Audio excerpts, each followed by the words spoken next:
en comprenant les systèmes de nettoyage du corps. Alors, bien souvent, on pense effectivement que voilà, le corps se nettoie tout seul, ce qui est vrai dans une certaine mesure, mais ça, c'est pour un corps en pleine santé dans un monde idéal. Bien souvent, nos corps ne sont pas forcément en pleine santé, à cause du stress, à cause des différentes pollutions qu'on peut avoir dans l'air, dans l'eau, dans les aliments. Donc nos corps ne sont pas forcément toujours au top. Dans les périodes de la fatigue, il peut y avoir effectivement un peu de faiblesse ou d'encrassement dans les différents organes de notre corps. Il peut y avoir des déséquilibres hormonaux au niveau du système glandulaire, etc.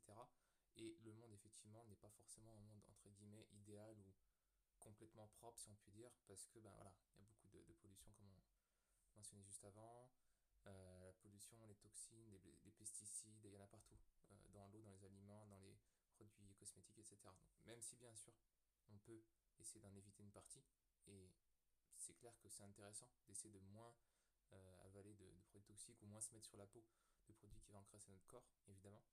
Mais dans tous les cas, même si on fait entre guillemets attention, on en aura toujours malheureusement qui vont entrer dans notre corps. Donc, ce qui va être intéressant, ça va être de comprendre comment le corps se nettoie pour l'aider finalement à se nettoyer.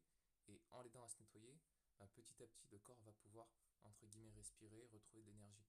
Donc, même si le corps a des systèmes naturels, effectivement, de détoxification et d'élimination, il y a notamment le foie, avec la vésicule biliaire, la bile, les intestins, les reins, ce qu'on va vraiment essayer de comprendre, c'est que euh, on a effectivement les déchets entre guillemets digestifs, donc la partie de ce qu'on mange qui n'est pas du coup absorbable, assimilable par le corps et donc qui va être éliminée. Donc ça va être effectivement le nettoyage au niveau digestif. Donc c'est pour ça qu'on dit souvent qu'il faut essayer d'avoir un bon transit, voilà, ne pas être trop constipé pour qu'il y ait une bonne circulation des matières et que ce qui doit être éliminé soit éliminé. Mais bien souvent on oublie aussi que on a un autre système de nettoyage qui est le système là pour le coup interne au niveau cellulaire qui est le système lymphatique. Et ce système lymphatique, il est vraiment très très grand. Il y a beaucoup plus de longueur de vaisseaux lymphatiques que de vaisseaux de capillaires sanguins. Donc on a vraiment un grand système qui est vraiment très utile, qui a le rôle un petit peu un petit peu, c'est comme si c'était un petit peu entre guillemets notre toilette et notre fosse septique, notre système d'égout entre guillemets, alors que le sang pourrait être vu comme le système un peu d'alimentation, comme la cuisine.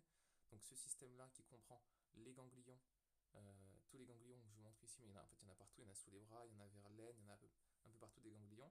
Donc ce système lymphatique et ces ganglions-là vont transporter en fait une grande partie des matières toxiques vers les reins.